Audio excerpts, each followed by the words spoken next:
Hello, everyone, and welcome to Sable.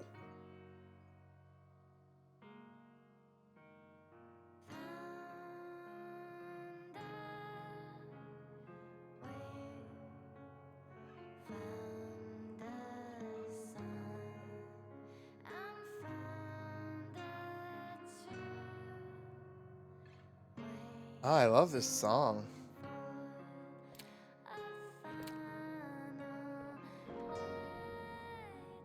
So, yeah.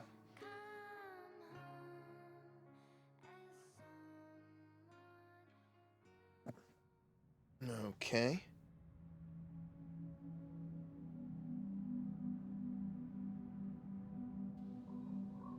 I've had this game in my backlog as something I wanted to play for a while, but I just never got around to it.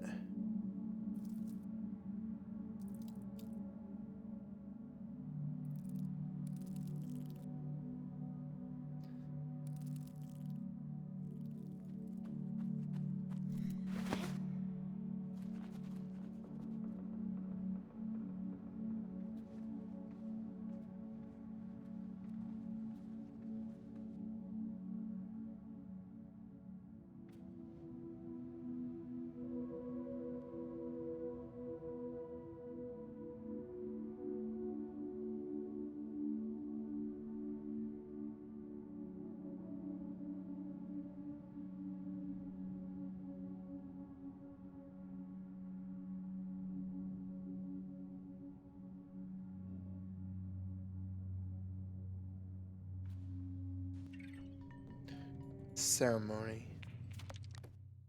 I should head back to camp. Hold on.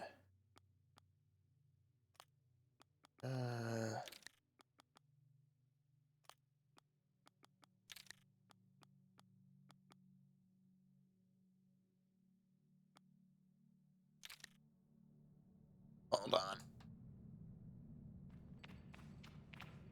Okay.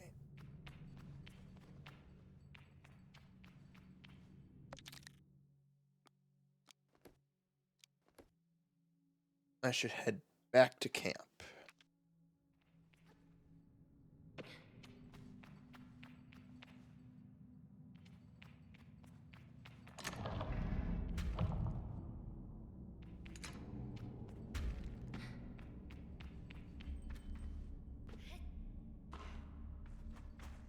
But yeah, I just felt like playing something today that is extremely chill.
Ah.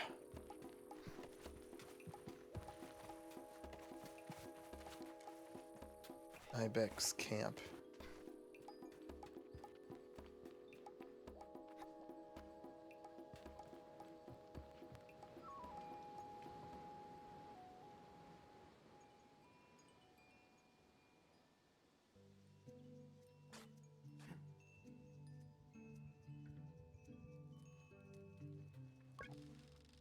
I can feel Jody smiling behind her mask, just as I know she could feel a teeth-baring little grimace behind mine. I'm nervous, and she's softly, sweetly amused. In her eyes, I probably have very little to worry about. You know you have nothing to worry about, don't you, Sable? I know, I know. Tell Jotty that I know, but that it hasn't quite sunk in yet. She chuckles. I promise you, Sable, you're fine. But I do know how you are. You're going to be nervous until you've started, and then you'll act like you've been doing it your whole life. Remember the first time you rode a bike? You wouldn't even let me put you on the seat, you were so afraid. Your hands were like little claws gripping onto me. Feel the memory in my fingers. But then I promised you it was going to be all right. I told you how much I had loved riding my bike as a young woman, and how wonderful the wind felt through fabric. Suddenly, there you were. You sat down. You leaned forward and put those little grasping claws on the handles, and you were off. And I remember thinking, just watching you tear over the sand. Look at her. She can do whatever she wants. Jotty reaches out and places a hand on the edge of my mask. And you can, Sable. Take a breath. I think I'm ready. Thank Jotty for the encouragement and tell her with a nod that I think I'm ready. I know you are. But let's get you started. You'll need to talk to Halal and Driss. Driss should already have made the arrangements for your bike, and Halal will share something, well, let's say as useful as it is fun. I think I might suspect what Jotty's saying, but I stay quiet. After that, I suppose we'll see you off.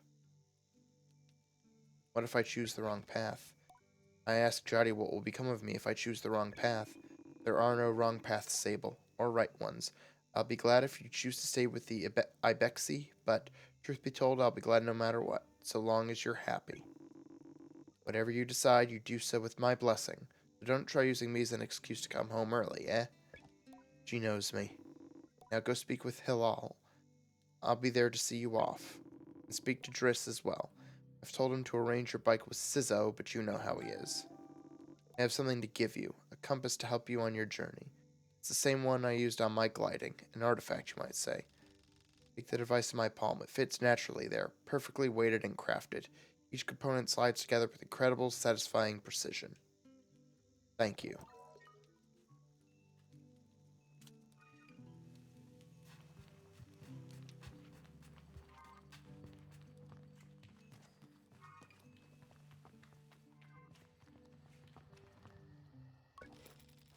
As I approach Halal, they give an enthusiastic wave. I've always appreciated Halal's verve and vigor, and on a day like this, I'm ready to match it. The touch of nerves for balance. Sable, take this. Halal hands me a small round stone. As it nestles into my palm, I feel a warmth not borrowed from Halal's hands, but emanating from within. I run my thumb over it and find it softly electric, like static on cloth. What is this? I try to sound less confused than I am, but ask Halal what this is. Oh, Sable, you can't leave without it. What I've just given you is a gliding stone. What do you feel? Tell Halal that I feel fuzziness? Then you're doing it right. What you feel on that stone is openness. Look at the stone. It seems quite closed. Gliding stones are vessels for the perpetual. They suck up its power like little sponges and hold it there for you to channel. Right now it's empty, or dormant, and waiting for you to fill it up. I ask how I could do this. Take it to the temple ruins at the edge of the canyon. You'll be able to activate it there. They'll all claps their hands twice and bobs a little. I appreciate their good mood at a time like this. Come back to me once that's done. I want to hear all about it. I'm about to leave. Halal stops me. Oh, you haven't gotten your bike yet, have you? It's a bit of a trek to the temple, so go see Driss. He was meant to get that ready for you, yes? I remember Jotty's words now and tell Halal I'll go and see Driss.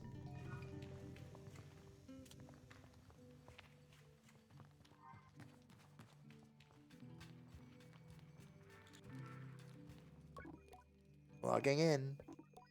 Hello, Sable. Unread message is 0. Have a good day.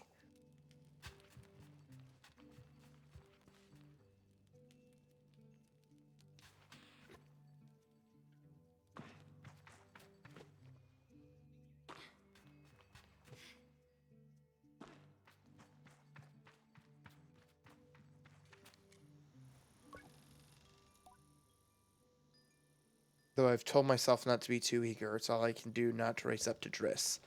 Driss is the camp manager. He's been difficult to get a hold of lately, but now I strongly suspect that he's been working on my bike in secret. Perhaps it's extra beautiful, or has some custom feature. What will its name be, I wonder? How fast will it go? Will my legs feel sore, or will I get used to it? Chris turns with a bit of a start. Sable, hello. Jotty sent me to speak with you? Did she? What about? Tell him it was about something special, and then make a leading gesture, slowly, trying to be perfectly cool and confidential. But I can't do it. I'm too keen, and the words spill out. I asked Driss if he might, sort of, possibly, maybe, have a bike for me. Your bike? He yells it like it's an idea he's just had. Your bike, yes, of course, right, yes, your bike, that I prepared for you, because today is your gliding, yes. Briss nods along with me. Yes, of course, right, yes, I do have that. My blood runs cold. Has he forgotten? By which I mean I arranged it for you, and well, it's sort of a tutorial for you. It, did you forget? I'm telling you, I didn't forget. I just made different arrangements.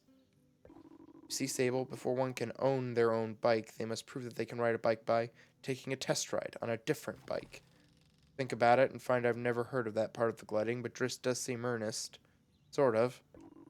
So instead of worrying about your bike, I'd like you to try this bike as a test. Driss gestures to the sand cutter at his side. It's quite old and a little shabby. Tester if ever I've seen one. A test. How will you ever ride your own bike if you haven't tested your riding skills? Come on, Sable, it's part of it. He laughs weakly. It's not convincing. Now, ride the bike through the ring and back. And here's some advice for you, my young glider. Don't fall off. Don't lose your bike. When you're not riding it, your hover bike will appear as a blue icon on your compass. Ride the sand cutter. It's definitely not a test.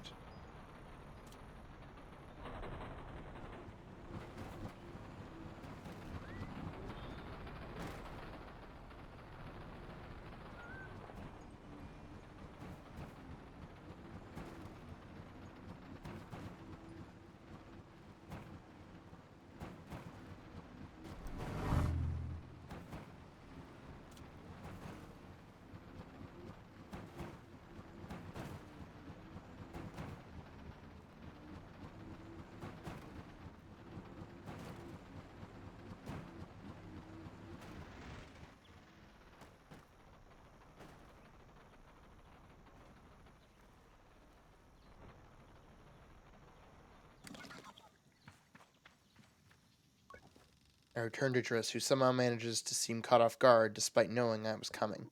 Sable, congratulations. How was your first pre-glide ride? Any strange rattles, unexplained hissing, small fires? What do you mean, fires? Surely you noticed if you were on fire, even a little bit. Is that a possibility? Well, obviously it didn't happen, so I think we're fine. Driss, is this bike dangerous? Well, he doesn't finish. Have you already been by Halal? Am I not getting a bike? Well, you're getting the use of this sand cutter. That's something, eh? You could borrow it to run your little errands. My little errands. And Halal's got something to show you, too. Help you out with more of that mobility you're after. With my confidence in this exercise only lightly tarnished, I thank Driss very much for his help in his bike, and I depart for Halal.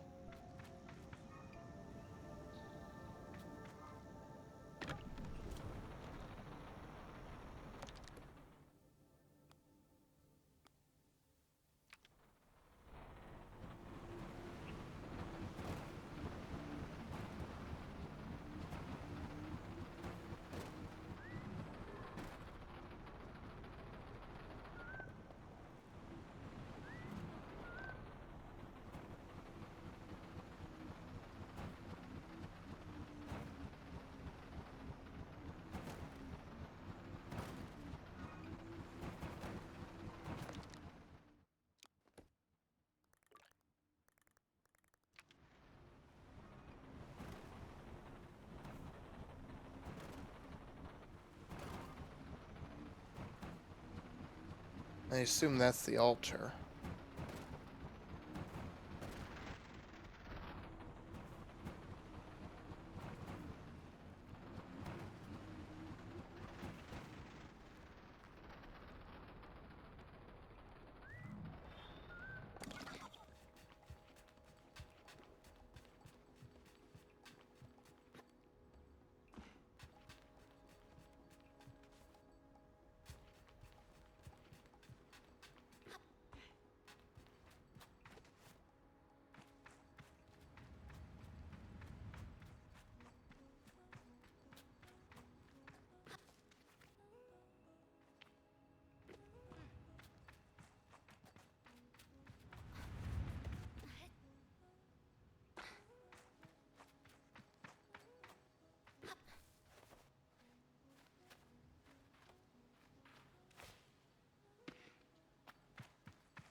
chum egg, offered up by chums when planting themselves into the ground.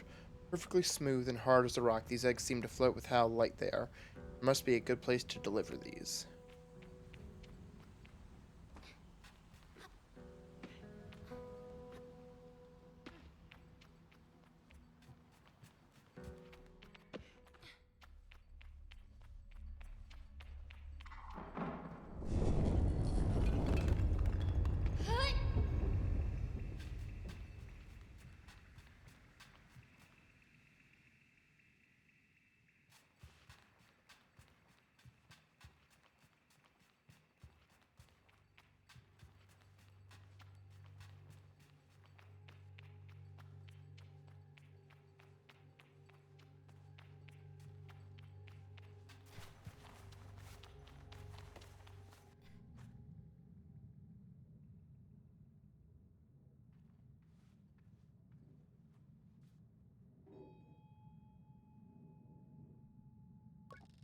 The stone thrums like the beat of a heart as I approach the altar. Am I afraid? Yes and no. I am ready for Rohana to know me. I am ready to know myself. I feel her curiosity in this sacred place. I know I am in her sight.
A. I can glide now. Press and hold A.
Umar is a man of few words, and he's nothing if not consistent.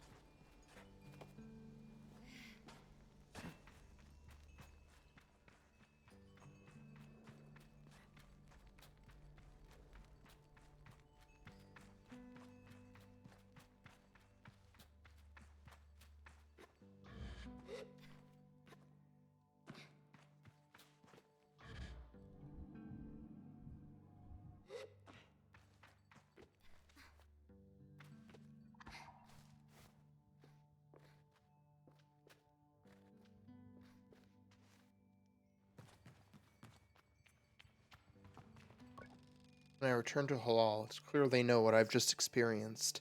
They're excited on my behalf in a way that makes me miss them before I've even left. Isn't it incredible? How does it feel?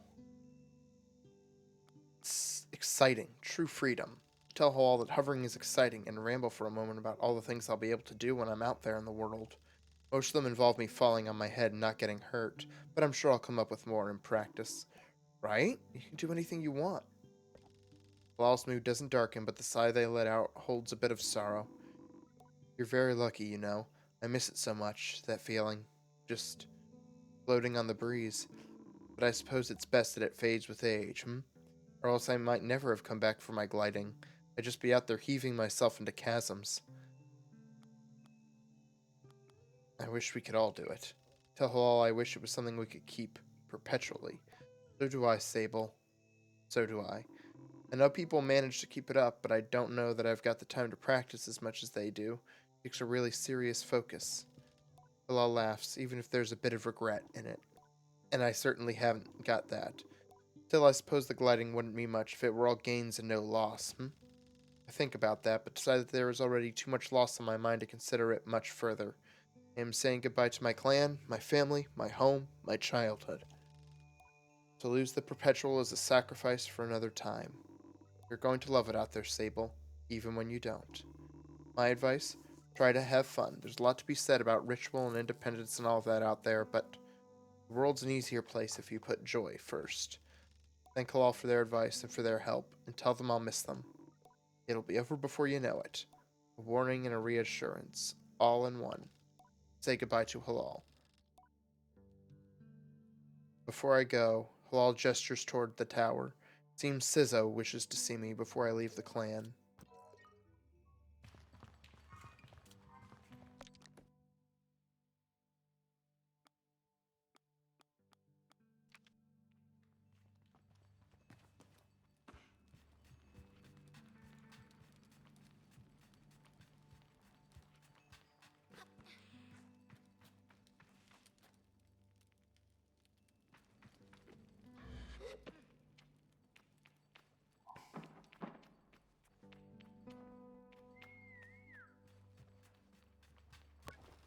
She looks out across the landscape. Zeki's shoulders sag a little. I wonder what she's thinking about. Something on your mind? Zeki's voice is weakly incredulous. Don't know how she's done it. That's Ilaria over there. Follow her gaze to a little speck in the distance, which I now understand is her daughter, Ilaria. You want me to get her back? Does she need help? Zeki shakes her head. No, she's fine and I'll get her. I'm just... She shrugs. Parenting. Suppose I'll know more about that when I'm older.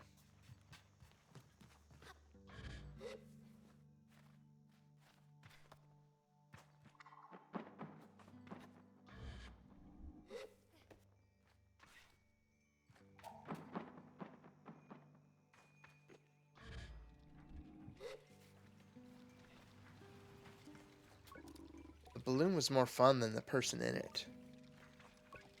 I approached the cartographer. Ah, greetings, child.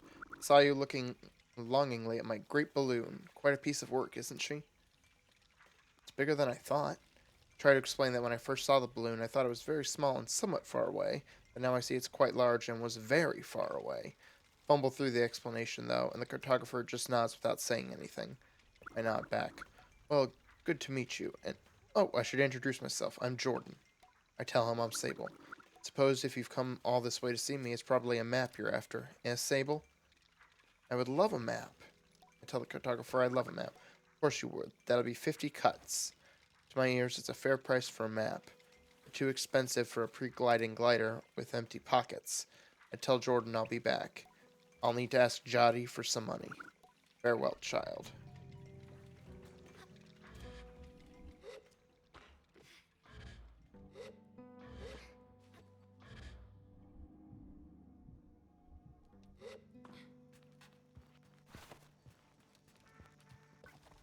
Tell Jotty that the cartographer wants 50 cuts for a map of the Ewer. Try to hedge the way I speak about this, as I'm not entirely sure whether that's too much, not enough, or precisely its value. She tells me not to worry. Here's some money to get you going on your journey. Use it mostly wisely, and then a little unwisely when the moon strikes. Good to know the value of money, but you never want to be ruled by it. Thank Jotty effusively and head out on my way.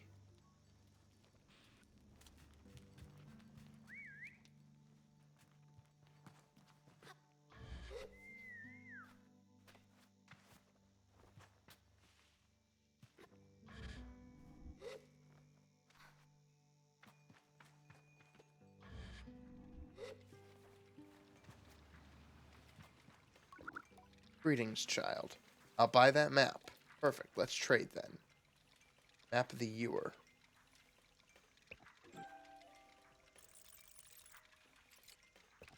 I thank Jordan for the Ewer map and all its vast possibilities. Something about this makes it feel more real. Good luck on your gliding, Sable. I still remember mine. I asked how it was.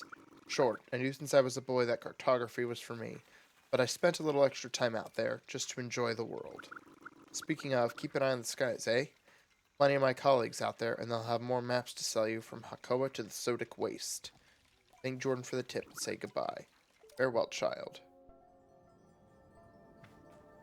Once you visit a place, you can fast travel to that location using the map screen.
Sizza was an outclanner to the Abexi, but I've known her for nearly as long as I can recall. Think of her more as a kind of distant relation than any sort of outsider. Machinists, I'm told, are given their posts, and by their training in their code, must go to where they are needed. But Sizzo has been among us for so long that it's easy to forget it's an assignment first and foremost. As far as any of us are concerned, she is one of us. I think there is a perception among the other clans that the Abexi are quite insular, or that our designation of Abexi versus outclanners suggests some nervous othering of those who are unlike us. But in practice, such things are more the result of our nomadic nature. We seek to know who will travel with us and who we must leave behind, but all are welcome to join. And I am always pleased that Sizzo did. Sable, how do you do, clan child? I can only think of one thing. A bit worried. Am I really getting a bike?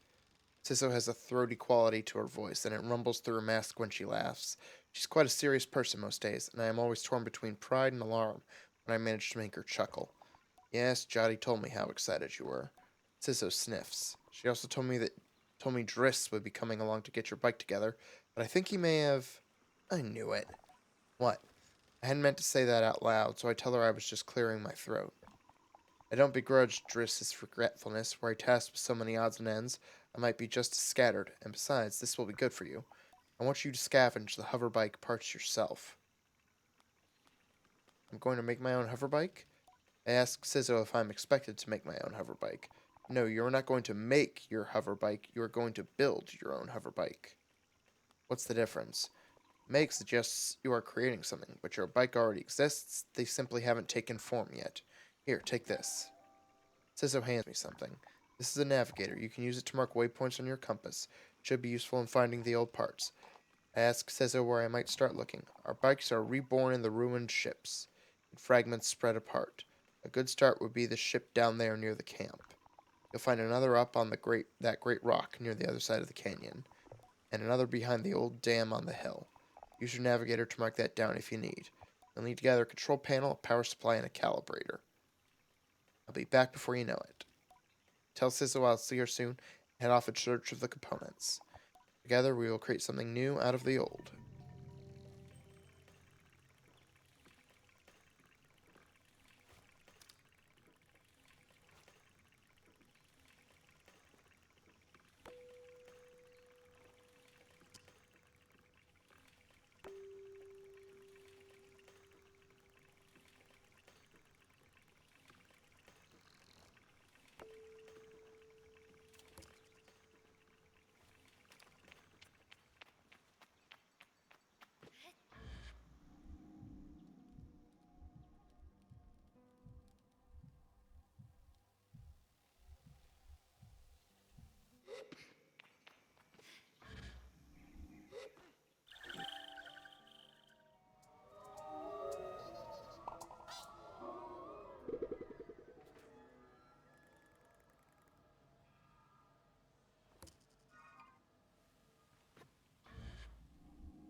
Nothing of use to be found on the ship, but I notice a blinking light flashing on the dashboard of the cockpit. Push the button. Voice crackles from the machinery in front of me. It sounds like a recording. It's barely audible. Stop messing about with those buttons, you absolute idiot. Sorry, Ramen. Concentrate. I don't think I have to remind you how much work it was to get this far. We're almost there. Now let's see if what that old machinist told us holds up. If not, there'll be hell to pay. Hear the sound of mechanical adjustments being made. 3 clicks. Buttons being pressed, perhaps? Okay, when I push this orange thing, pull that lever. Hard. Yes, Ramen. Sound of a click and a loud grunt before a snapping sound. Oh, on Rohana's mask. Not that hard. You've torn it out. Suddenly, the speakers are filled with static and a low rumble that gradually increases in pitch. Then the sounds of someone cheering. It worked. We're flying. More cheering. Is that the sound of someone dancing? Okay, let's focus. This thing is moving fast. We need to slow it down a bit. How do we do that, Ramen? Let me check the machinist's notes. A long pause, the rumbling static sound that started playing when the ship took off is still increasing in pitch. Ramen? That lever, Tomo, the one you just ripped out. We're going too fast. We're going to crash. We need to try to... The recording cuts off there.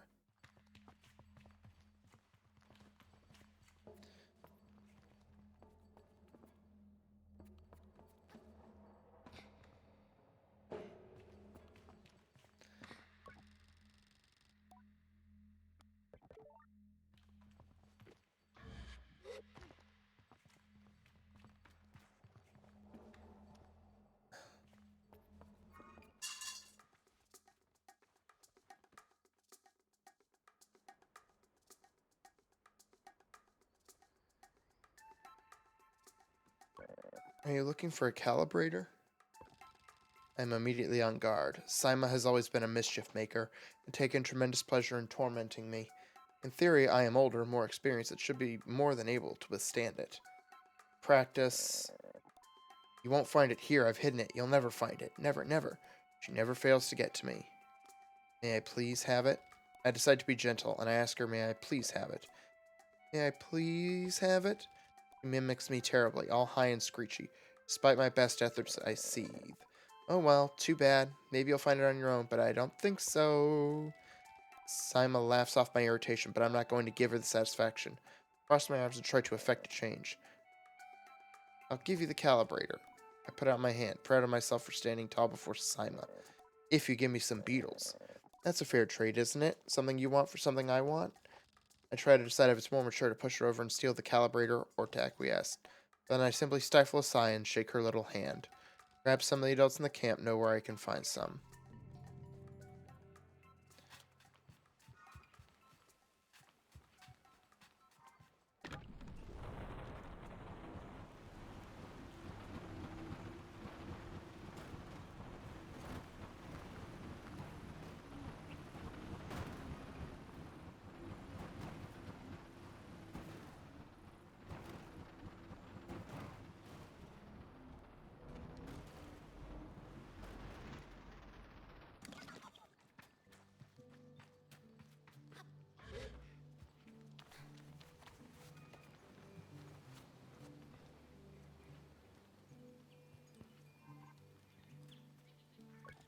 I could ask about catching beetles for that awful little Sima. You know where I can find some beetles? There's a nest of beetles just east of here. You can't just walk up to one and catch it, though. There's some seeds growing on the rocks around the nest. Drop a seed on the floor and the beetle will start eating it. Then you can sneak up and grab it. Dottie greets me warmly. Hello, little glider. It's so strange getting called that. I tell Jotty how strange it is being called Glider instead of Sable or even Clanchild. Just trying to get you used to it. She seems to really like it, and maybe I like it too. My little glider.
Aha!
Oh.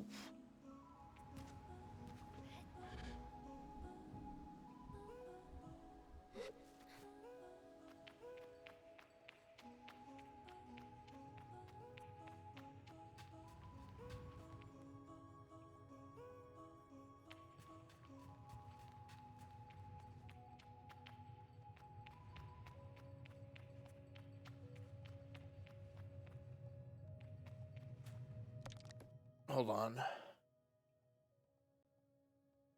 Let me fix something. I'll be right back.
All right. Back.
So this place used to be an ocean or a sea of some kind.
So many of those little chums around.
Okay, cave underneath the camp.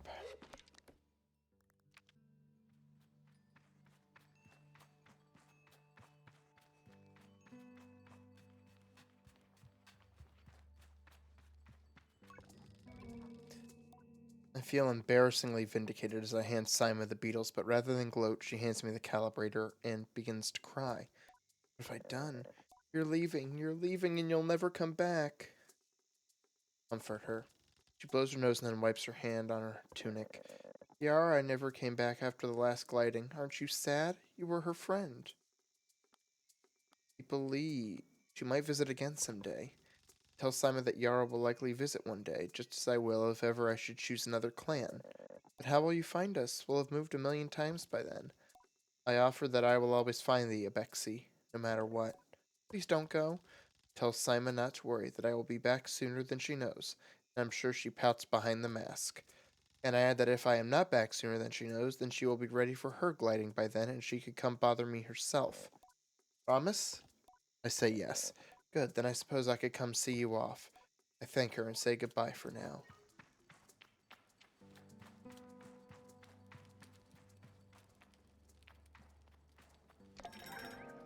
Bexy Red Dye. That bottle for the colors of the Bexy Red Bike.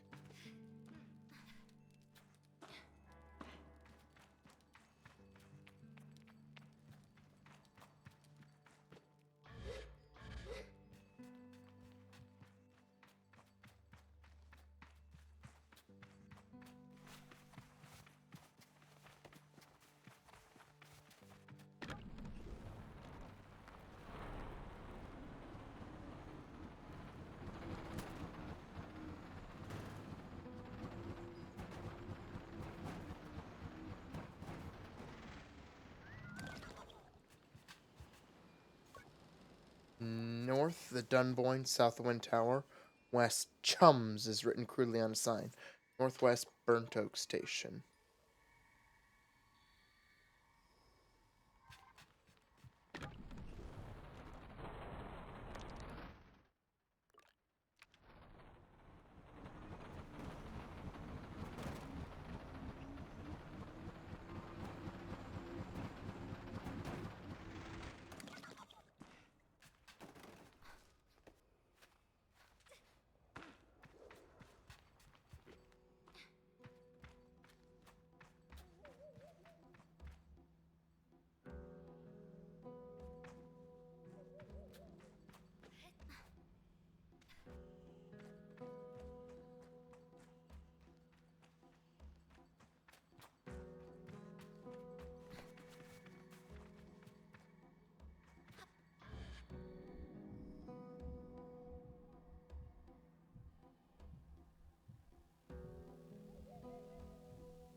Alright, so that's my final destination, looks like.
Okay, now the question is, where exactly is this thing gonna be?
Hey!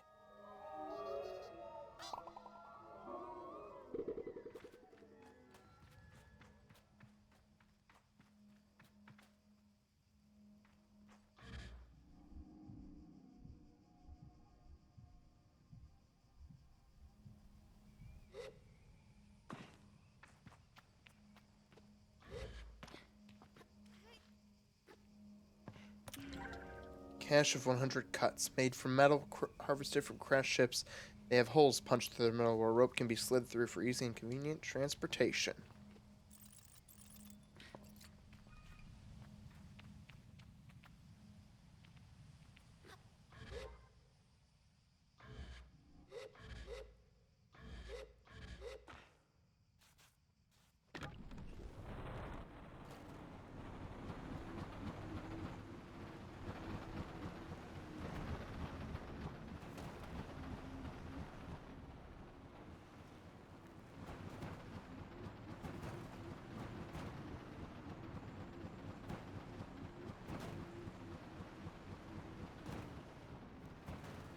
Wait a sec.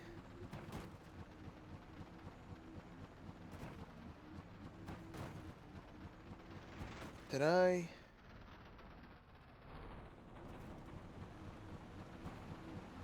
Oh, yeah, I did.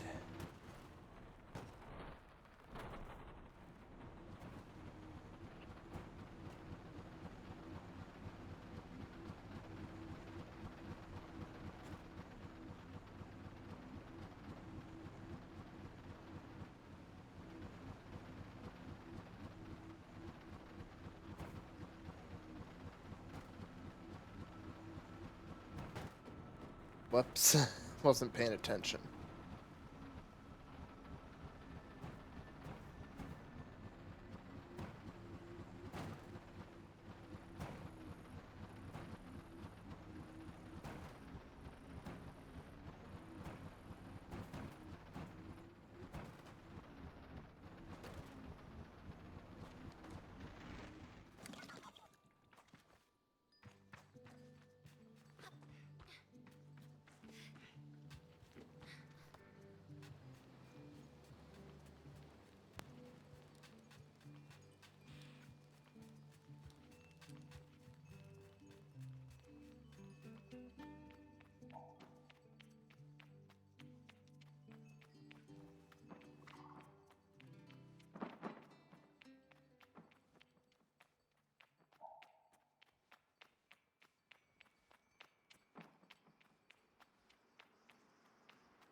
I return to Sizza with the parts, and it's as she waves me over that I feel a pang of sadness in my chest.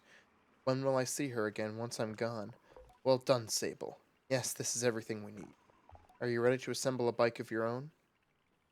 I'm ready.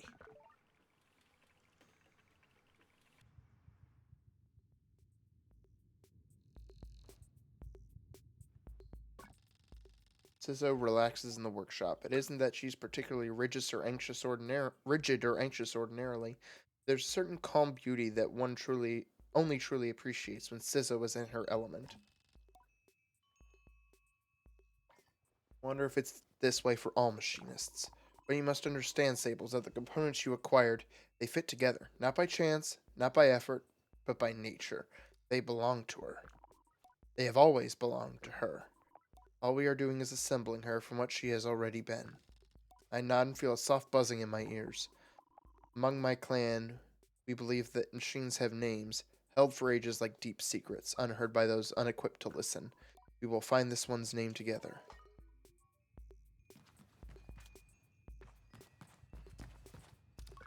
This is a... Okay.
Listen. Sizzo tilts her head a moment, leaning closer to Simon. All at once, oh, Simoon. All at once, I know the hoverbike's name. Simoon. I say it in a whisper to let Sizzo know. Simoon. Simoon. Well done, Sable. What does it mean? What does it mean? You should ask her yourself. Sizzo looks entirely serious. The bike, to my enduring surprise, says nothing, even when I lean close. I tell Simoon that I am eager to know her better, and Sizzo looks quite proudly at the both of us. You are ready, then, for the gliding. May all the gods turn their faces from you, Sable. Not blessing, perhaps, but Sizzo is prone to such things, and I can read in her tone that it was meant quite sweetly. You must learn to listen to Simoon, to care for her, Seek out my fellow machinists on your travels, Sable. They will teach you the art of machine whispering. Oh, and here, take this. It's machinist badge. You'll meet plenty of my ilk on your gliding. Show them your worth and they'll give you more badges. I thank Sizzo twice for good measure, and give a bow. I am ready.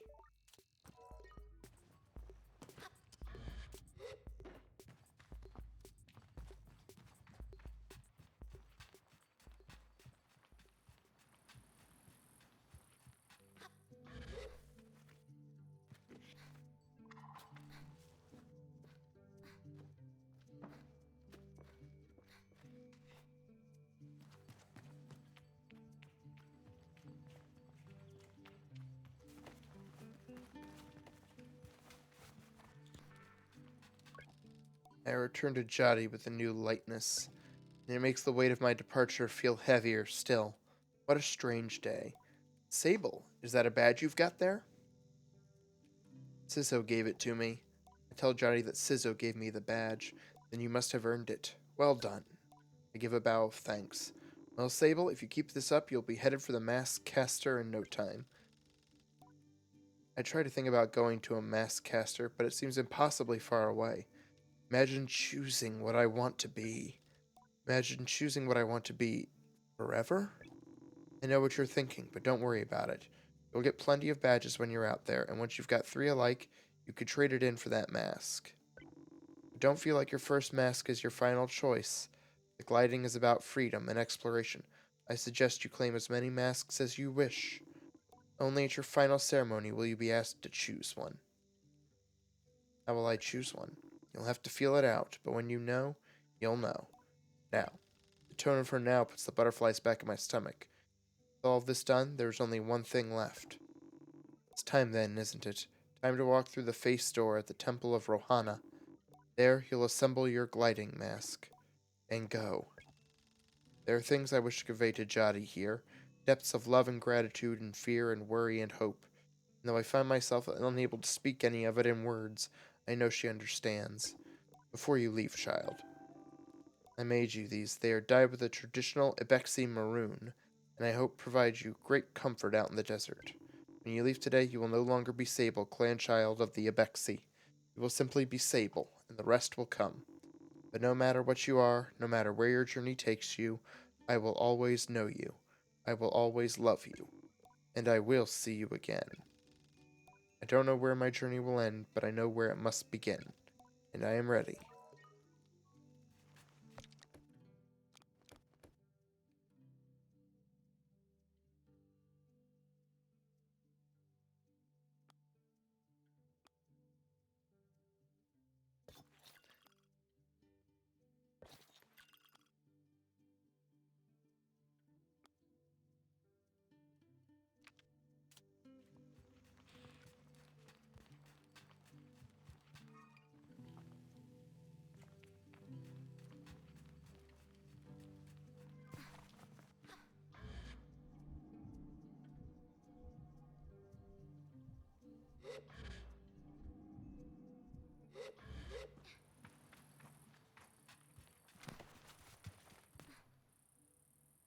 Hold on, had an itch.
Oh, nope.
Oh, they moved camp while I was gone?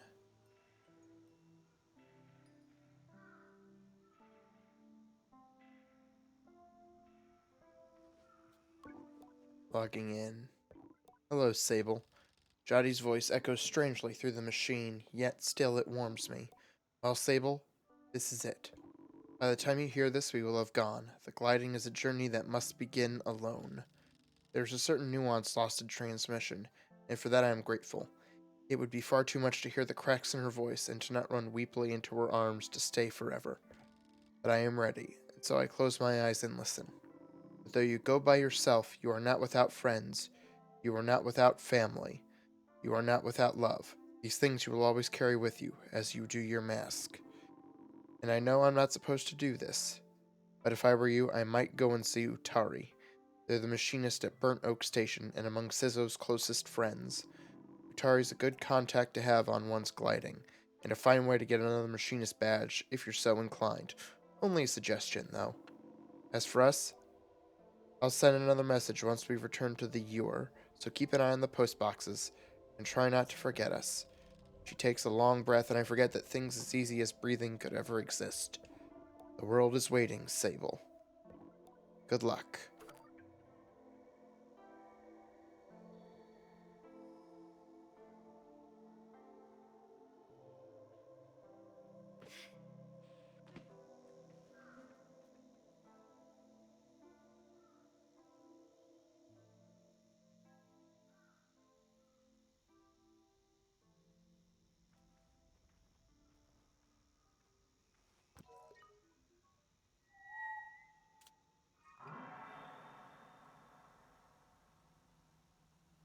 Oh.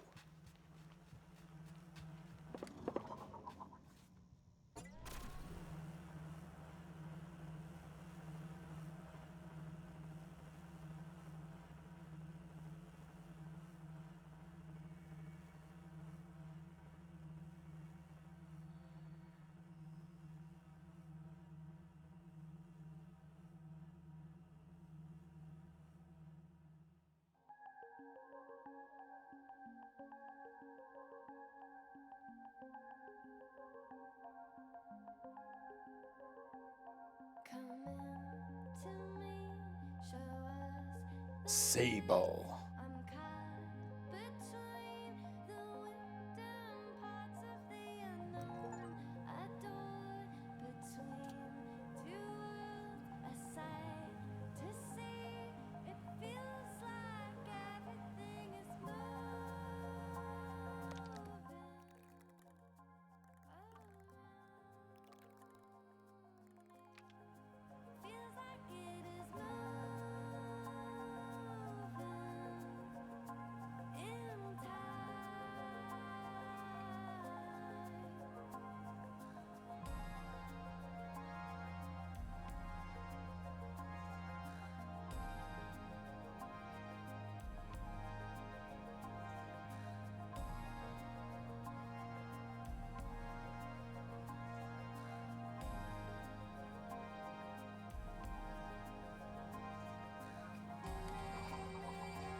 The fuck is that cool ass stuff off in the distance? Floating fortress or something?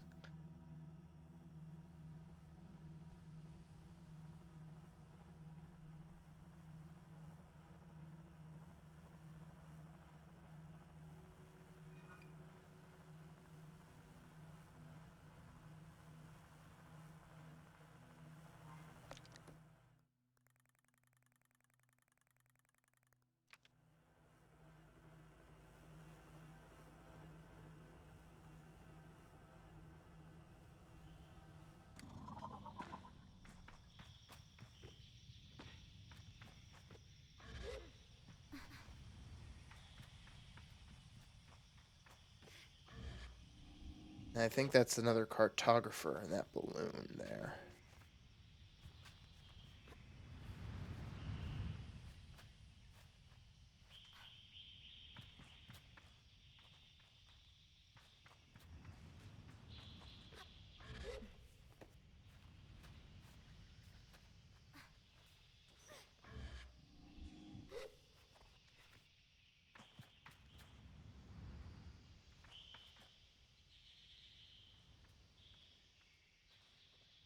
That's gotta be Burnt Oak Station over there.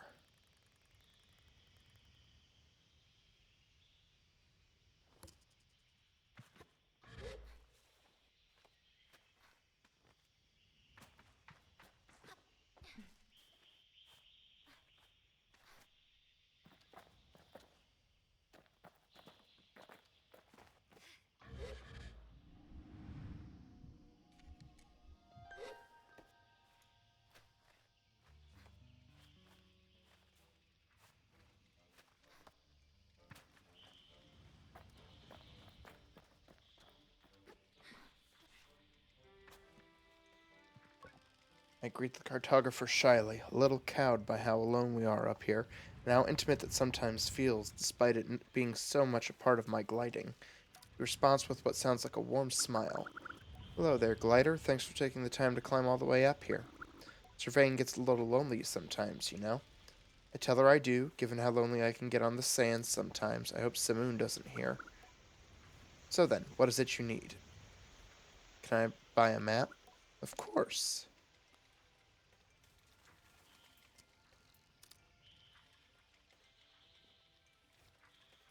A badge traded by cartographers. It's often quite a journey to get to them, but the views are incredible and they are always worth speaking to about the local area. A map of the Sand Sea. Me and Bexy spend most of our time in these scorching sands. Certain landmarks are familiar with this map of the Sand Sea will help for the vast lands between, made and sold by the members of the Cartography Guild.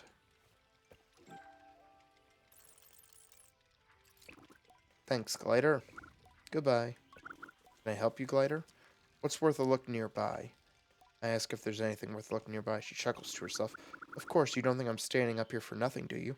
Have you been to the Great Wind Tower yet? Get up there and you could see for ages. And Burnt Oak Station is close by as well. You'll never guess why it's called that. Think about it, but she goes on before I could shut my prediction. And if you're a fan of insects, there's a gigantic Hercules beetle nest nearby. You know, rumor has it they can lift 100 times their own body weight. Can I help you? Thanks. Thank the cartographer for her time. No problem, Glider. Come back whenever you like.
Burnt Oak Station.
The machinist looks me over.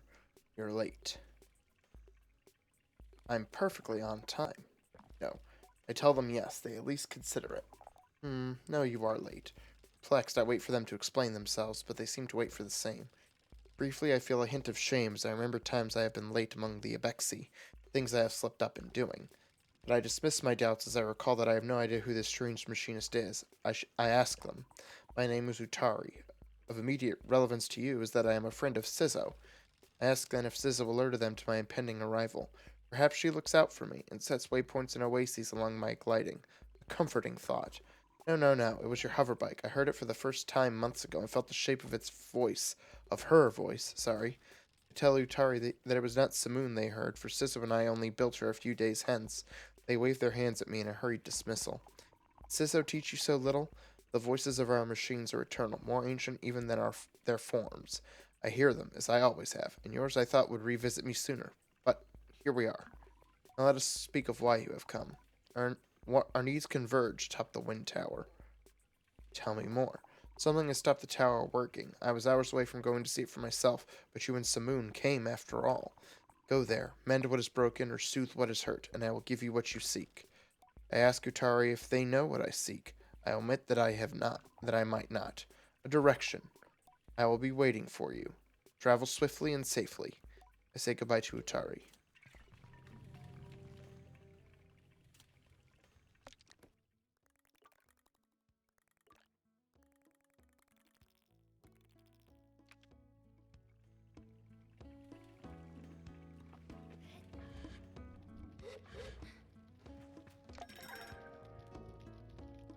Narrow stock fig, undoubtedly my favorite food. The first thing I would ask for when we pass traveling merchants with the Abexi.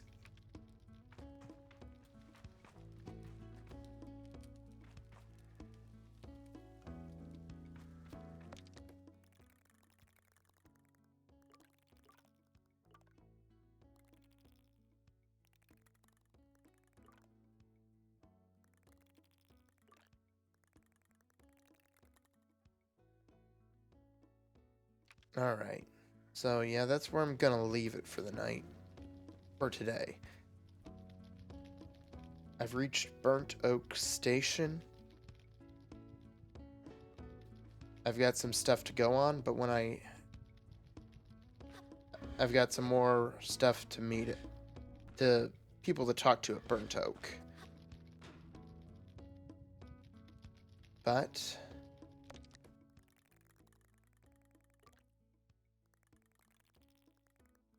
yeah, that's it for now, at least. So, thank you all for watching. I'll be back probably, I'll say for now, later tonight with some Elden Ring. I don't know if that'll be true, but it'll be either today or tomorrow. Either way, thank you all for watching. I'm excited to finally get to this game. That's just a pure chill. So, yeah, that's it. Thank you all for watching. I'll see you whenever I see you. Bye-bye.